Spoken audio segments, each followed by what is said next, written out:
3ஆம் தேதி கட்டத்தேர் இருக்குது. அந்த கட்டத்தேர் வருடம் நமக்கு 7 மணி 7:30 மணிக்கு ஆரம்பித்து சாயந்தரம் 9 9:30 வரைக்கும் ஊர்வலம் வந்து சாமி உள்ளே வரும் கோவில் உள்ள. இந்த வருஷம் அன்று சந்திர கிரகணம் இருக்கிறதுனால தேர் அடிக்காலையில் 5 மணிக்கே கோயிலிருந்து புறப்பட்டு மதியத்துக்கு முன்னாடியே காலை 11:30 அளவில் ಮರುಬಡಿயும் தேர் ಕೋವಿಲ್ வந்து ಅಡಂಜಿರೋ. ಮುಗಿದ ನಂತರ ಸಾಯಂಕಾಲ 7 ಗಂಟೆ ಮೇಲೆ ಮತ್ತೆ ದೇವಸ್ಥಾನ ಓಪನ್ ಆಗುತ್ತೆ. ದೇವಸ್ಥಾನ ಈ ಮಧ್ಯದಲ್ಲಿ ಬ್ರಹ್ಮರಥೋತ್ಸವ ಒಳಗಡೆ ಬಂದಿದ ನಂತರ ದೇವಾಲಯವು ಮುಚ್ಚಲ್ಪಡುತ್ತದೆ ಕೆಲವೊಂದು ಗಂಟೆಗಳಿಗಾಗಿ. ತದನಂತರ 7 ಗಂಟೆಯ ಮೇಲೆ ಮತ್ತೆ ದೇವಸ್ಥಾನ ಮೂಲಸ್ಥಾನ ಓಪನ್, ಸ್ವಾಮಿಯವರಿಗೆ ಅಭಿಷೇಕ ಆಗಿ ಮೂಲಸ್ಥಾನದಲ್ಲಿ ದೇವರನ್ನ ನೋಡೋದಕ್ಕೆ ಚಾನ್ಸ್ ಕೊಡ್ತಾರೆ. ಶಾಂತಾಕಾರಂ ಭುಜಗಶಯನಂ ಪದ್ಮನಾಭಂ ಸುರೇಶಂ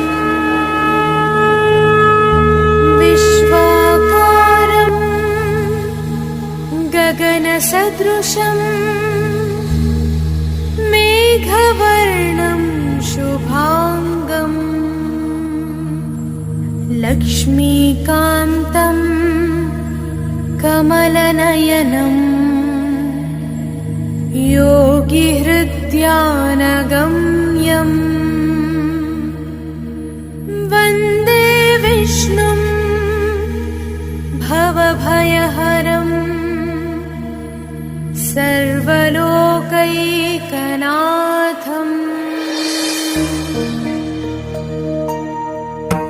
ಗರುಡಗಮನ ತವ ಚರಣಕಮಲಮಿವ ಮನಸಿ ಲಸತು ಮಮ ನಿತ್ಯಂ. ಗರುಡಗಮನ ತವ ಚರಣಕಮಲಮಿವ ಮನಸಿ ಲಸತು ಮಮ ನಿತ್ಯಂ. ನಮಃ. ಶ್ರೀ ಪ್ರಸನ್ನ ಲಕ್ಷ್ಮೀ ವೆಂಕಟರಮಣ ಸ್ವಾಮಿ ದೇವಾಲಯದ ಕರ್ನಾಟಕ ಸರ್ಕಾರ ಧಾರ್ಮಿಕ ದತ್ತಿ ಇಲಾಖೆ ಬ್ರಹ್ಮರಥೋತ್ಸವದ ಆಹ್ವಾನ ಪತ್ರಿಕೆ ನಿನ್ನೆ ಬಿಡುಗಡೆಯಾಗಿದೆ.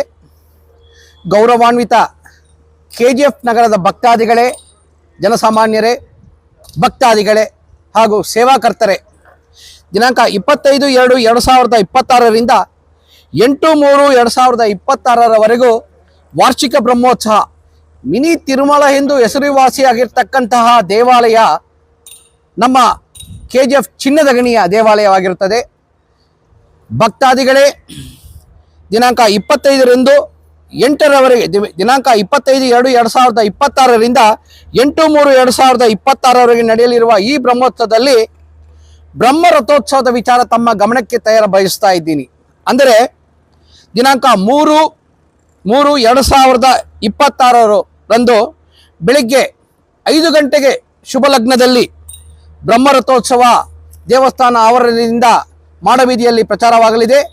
ಅದೇ ಸಂದರ್ಭದಲ್ಲಿ 3/3/2026 ಚಂದ್ರಗ್ರಹಣ ಇರುವ ಕಾರಣ ಭಕ್ತಾದಿಗಳೇ, KGF ನಗರದ ಎಲ್ಲ ಜನಸಾಮಾನ್ಯರೇ, ತಾವೆಲ್ಲರೂ ಬೆಳಿಗ್ಗೆಯಿಂದ ಸಾಯಂಕಾಲದವರೆಗೂ ದೇವರ ರಥದಲ್ಲಿ ಬಂದು ಪೂಜೆ ಕೊಡ್ತಾ ಇದ್ರಿ. ಆದರೆ ಈ ವರ್ಷ ಮಾತ್ರ ಚಂದ್ರಗ್ರಹಣ ಇರುವ ಕಾರಣದಿಂದ ಬೆಳಿಗ್ಗೆ 5 ಗಂಟೆಗೆ ಸ್ವಾಮಿಯವರು ಮಾಡಬೀದಿಯಲ್ಲಿ ಪ್ರಾಕಾರಕ್ಕೆ ಬಂದು ಬೆಳಗ್ಗೆ 11 ಗಂಟೆಗೆ ಒಳಗಾಗಿ ಮತ್ತೆ ದೇವಸ್ಥಾನ ಪ್ರಾಂಗಣದಲ್ಲಿ ಬಂದುಬಿಡ್ತಾರೆ. ದಯಮಾಡಿ ಈ ಮೆಸೇಜನ್ನು ನೋಡಿ ತಾವು ಎಲ್ಲರೂ ತಮ್ಮ ತಮ್ಮ ನೆರೆಹೊರೆಯವರಿಗೆ, ಪಕ್ಕದ ಊರಿಂದ ದೇವಸ್ಥಾನಕ್ಕೆ ಬರೋರಿಗೆ, ಗ್ರಾಮಾಂತರದಲ್ಲಿರುವ ಎಲ್ಲ ಭಕ್ತಾದಿಗಳಿಗೆ ಈ ಮೆಸೇಜನ್ನು, ಸಂದೇಶವನ್ನು ಈ SSD TV ಮುಖಾಂತರ ನಾವು ಪ್ರಚಾರ ಮಾಡಲಿಕ್ಕೆ ಈ ಒಂದು ಕಾರ್ಯಕ್ರಮ ಹಮ್ಮಿಕೊಂಡಿದ್ದೇವೆ. ಏನಂತ ಹೇಳಿದ್ರೆ, ದೇವರು 11:30 ಒಳಗಾಗಿ 3/3/2026 ಮಂಗಳವಾರ ಚಂದ್ರಗ್ರಹಣ ಇರುವ ಕಾರಣದಿಂದ ಸ್ವಾಮಿಯವರ ರಥೋತ್ಸವ 11:30 ಒಳಗೆ ಆಗಿ ದೇವಸ್ಥಾನದೊಳಗೆ ಬಂದುಬಿಡುತ್ತೆ. ಆದ್ದರಿಂದ ಈ ನ್ಯೂಸನ್ನು ನೋಡ್ತಾ ಇರೋರು ಪ್ರತಿಯೊಂದು ಭಕ್ತಾದಿಗಳಿಗೆ ನಿಮ್ಮ ವಾಟ್ಸಪ್ ಮುಖಾಂತರ ಮೆಸೇಜನ್ನು ಕಳಿಸಬೇಕಂತ ಹೇಳಿ KGF ನಗರದ ಪರವಾಗಿ ಈ ಆಹ್ವಾನ ಪತ್ರಿಕೆಯನ್ನು ನಿಮ್ಮ ಮುಂದೆ ಇಡ್ತಾ ಇದ್ದೀವಿ. ಇಂತಿ ನಿವಾರಿ ಸೇವಕರ ವತಿಯಿಂದ. ಗೌರವಾನ್ವಿತರೇ, ದಿನಾಂಕ 25/2/2026 ಶಿಬಿಕ ವಾಹನೋತ್ಸವ ನಡೆಯಲಿದ್ದು, 26 ಗುರುವಾರ ಸಿಂಹ ವಾಹನೋತ್ಸವ ನಡೆಯುತ್ತೆ. 27ರಂದು ಹನುಮಂತ ವಾಹನೋತ್ಸವ ನಡೆಯುತ್ತೆ. 28/2/26ರಂದು ಶೇಷ ವಾಹನೋತ್ಸವ ನಡೆಯುತ್ತೆ. ಭಾನುವಾರ 1-3ನೇ ತಾರೀಕು ಕಲ್ಯಾಣೋತ್ಸವ ಸಮಿತಿ ಹಾಗೂ ಗರುಡ ವಾಹನೋತ್ಸವ ನಡೆಯುತ್ತೆ. 2-3/2026ರಂದು ಗಜೇಂದ್ರ ಮೋಕ್ಷ, 3-3/26ರಂದು ಕರ್ನಾಟಕ ಗಣಕ ಸರ್ಕಾರದ ವತಿಯಿಂದ ಹಾಗೂ ಬ್ರಾಹ್ಮಣ ಸಂಘದ ಸಹಯೋಗದೊಂದಿಗೆ ಬ್ರಹ್ಮರಥೋತ್ಸವ, 4-3/2020ರಂದು ಪಾರ್ವಟೋತ್ಸವ, 5-3/2026ರಂದು ವಸಂತೋತ್ಸವ ಹಾಗೂ ಹಂಸವಾಹನೋತ್ಸವ, 6-3/2020ರಂದು ಪುಷ್ಪಯಾನೋತ್ಸವ ಹಾಗೂ ಶಯನೋತ್ಸವ, 7-3/2020ರಂದು ಪುಷ್ಪಪಲ್ಲಕ್ಕೋತ್ಸವ, 8-3/2020ರಂದು ಮುತ್ಯಾಲ ಮಂಟಪೋತ್ಸವ, 9-3/2026ರಂದು ಗೋಲ್ಡನ್ ಚಾರಿಟ್ ಎಂದು ಹಳೆಯ ಹೆಸರಾಗಿರ್ತದೆ, ಈಗ ಶಾಸ್ತ್ರಾನುಸಾರ ಒಂದು ಹೆಸರಿದೆ, ಅದು ನಡೆಯುತ್ತೆ. ಭಕ್ತ ಮಹಾಶಯರಲ್ಲಿ ವಿನಂತಿ ಏನಿದೆ, ಎಲ್ಲರೂ ದೇವರ ಪ್ರಾರ್ಥನೆಗೆ, ದೇವರ ಕೃಪಾ ಕಟಾಕ್ಷೆಯನ್ನು ಪಡೆಯಲು ಕಳಕಳಿಯಿಂದ ಪ್ರಾರ್ಥನೆ ಮಾಡುತ್ತಾ ಎಲ್ಲರೂ ಬಂದು ದೇವರ ಆಶೀರ್ವಾದ ಪಡೆಯಬೇಕು ಅಂತ ಹೇಳ್ತೀನಿ. ಈ ಬ್ರಹ್ಮರಥೋತ್ಸವ ಈ ದೇವಾಲಯ ಯಾವ ರೀತಿ ಬಂತು ಅಂತ ಹೇಳೋದಕ್ಕೆ ಒಂದು ವಿಚಾರ ಹೇಳಿದ್ರೆ, ನಮ್ಮ ಊರಿನ ಹಿರಿಯರನ್ನು ನಾವು ಗೌರವಿಸಬೇಕು. ಭಾಸ್ಕರ್ ನಾಯ್ಡು, ತಿಮ್ಮರಾಯ ಶೆಟ್ಟಿ ಹಾಗೂ ಇನ್ನಿತರರು ಸ್ನೇಹಿತರೆಲ್ಲರೂ ಒಂದು ಸೇರಿಕೊಂಡು ಒಂದು ದೇವಾಲಯ ಕಟ್ಟಬೇಕು ಅಂತ. ಆ ದೇವಾಲಯ ಯಾಕೆ ಕಟ್ಟಬೇಕಾಗಿತ್ತು ಅಂತ ಹೇಳಿದ್ರೆ, ಒಂದು ಕಾಯಿಲೆ ಬಂದು KGF ಅಣ್ಣನ ನರಳಿ ಕಷ್ಟಪಡ್ತಾ ಇದ್ರು. ಆವಾಗ ಶ್ರೀಯುತ ಈ ದೇವಸ್ಥಾನವನ್ನು ಡೊನೇಟ್ ಮಾಡಿರ್ತಕ್ಕಂಥ ಶ್ರೀ ಭಾಸ್ಕರ್ ನಾಯ್ಡು ಅವರ ಸ್ನೇಹಿತರು, ಸುಮಾರು ಸ್ನೇಹಿತರೆಲ್ಲರೂ, ಪಟ್ಟಿ ಹೇಳಬೇಕಾಗಿದ್ರೆ ಜಾಸ್ತಿ ಹೆಸರಿರುತ್ತೆ, ಅದಕ್ಕೆ ಒಬ್ಬರು ಹೆಸರು ಹೇಳ್ತಾ ಬರ್ತಾ ಇದ್ದೀನಿ. ಆ ಕಾಯಿಲೆಯನ್ನು ದೂರ ಮಾಡಬೇಕಂತೇಳಿ ದೇವರಲ್ಲಿ ಹರಕೆ ಹೊತ್ಕೊಂಡು ದೇವರು ಅವ್ರ ಕನಸಲ್ಲಿ ಬಂದು ಹೇಳಿದಾಗ ಈ ದೇವಸ್ಥಾನ ನಿರ್ಮಾಣವಾಯಿತು. ಅವತ್ತಿನಿಂದ ಇಂದಿನವರೆಗೂ ಸುಮಾರು 115 ವರ್ಷಗಳಾಗಿದೆ. ನಮ್ಮ ಊರಲ್ಲಿ ಒಂದು ಇತಿಹಾಸ, ಒಂದು ರಚನೆ ಮಾಡಿರ್ತಕ್ಕಂಥ ಈ ಬ್ರಹ್ಮೋತ್ಸವದಲ್ಲಿ ನಾವೆಲ್ಲರೂ ಒಂದು ಜಾತಿ ಮತ ಭೇದ ಭಾವವಿಲ್ಲದೆ ಹೊರ ರಾಜ್ಯಗಳಿಂದ ಬಂದು ಈ ದೇವಸ್ಥಾನಕ್ಕೆ ಬಂದು ಹಾಜರಾಗಿ ಎಲ್ಲ ಭಕ್ತ ಮಹಾಶಯರು ಸಂತೋಷ ಪಡ್ಕೊಂಡು ಹೋಗ್ತಾರೆ. ಇದೇ ರೀತಿ ತಾವೆಲ್ಲರೂ ಬಂದು ಈ ಬ್ರಹ್ಮ ರಥೋತ್ಸವಕ್ಕೆ ಕಟ್ಟತೇರು ಅಂತ ಹೇಳ್ತೀವಿ ನಾವು ತಮಿಳಲ್ಲಿ, ಕಟ್ಟತೇರು ಅಂತ ಹೇಳ್ತೀವಿ, ಅದು ಹೆಸರುವಾಸಿಯಾಗಿರುತ್ತದೆ. ಇದು ಪೂರ್ವಿಕರು ತಮಿಳುನಾಡಿಂದ ವಲಸೆ ಬಂದಿರತಕ್ಕಂಥ ಭಕ್ತಾದಿಗಳು, ಆಂಧ್ರದಿಂದ ಬಂದಿರತಕ್ಕಂತಹ ಭಕ್ತಾದಿಗಳು ಎಲ್ಲರೂ ಒಟ್ಟು ಸೇರಿ ಈ ಜಾತ್ರೆಯನ್ನು ನಡೆಸ್ತಾ ಇರ್ತೀವಿ. ದಯವಿಟ್ಟು ಸರ್ಕಾರದ ಈ ಪ್ರಕಟಣೆಯನ್ನು ಸ್ವೀಕರಿಸಿ ಎಲ್ಲರೂ ಸರಿಯಾದ ಸಮಯಕ್ಕೆ ಬಂದು ದೇವರ ಕೃಪಾ ಕಟಾಕ್ಷೆಯನ್ನು ಪಡೆಯಬೇಕಂತೇಳಿ ತಮ್ಮೆಲ್ಲರನ್ನು ಕಳಕಳಿಯಿಂದ ಪ್ರಾರ್ಥನೆ ಮಾಡುತ್ತಾ ಇದ್ದೀನಿ. ಓಂ ನಮೋ ವೆಂಕಟೇಶಾಯ. இந்த வருடம் 3/3/26 ஸ்ரீ லக்ஷ்மி பிரசன்ன வெங்கடேஸ்வர சுவாமி திருக்கோயிலின் பிரம்மோற்சவம் நடக்கிறது. அதில் 3ஆம் தேதி கட்டத்தேர் இருக்குது.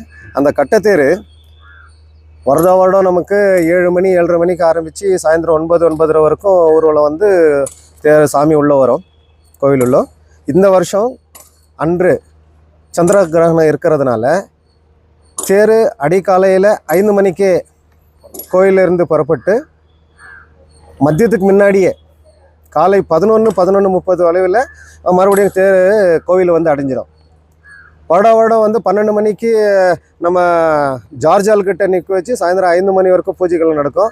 இந்த வருஷம் அதெல்லாம் இருக்காது.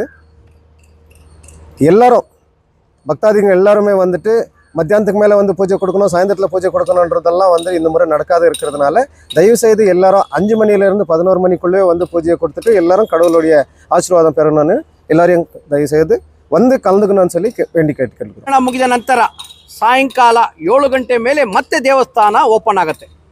ದೇವಸ್ಥಾನ ಈ ಮಧ್ಯದಲ್ಲಿ ಬ್ರಹ್ಮರಥೋತ್ಸವ ಒಳಗಡೆ ಬಂದಿದ ನಂತರ ದೇವಾಲಯವು ಮುಚ್ಚಲ್ಪಡುತ್ತದೆ ಕೆಲವೊಂದು ಗಂಟೆಗಳಿಗಾಗಿ. 7 ಗಂಟೆ ತದನಂತರ 7 ಗಂಟೆಯ ಮೇಲೆ ಮತ್ತೆ ದೇವಸ್ಥಾನ ಮೂಲಸ್ಥಾನ ಓಪನ್, ಸ್ವಾಮಿಯವರಿಗೆ ಅಭಿಷೇಕ ಆಗಿ ಮೂಲಸ್ಥಾನದಲ್ಲಿ ದೇವರನ್ನ ನೋಡೋದಕ್ಕೆ ಚಾನ್ಸ್ ಕೊಡ್ತಾರೆ. ನಮೋ ವೆಂಕಟೇಶಯ.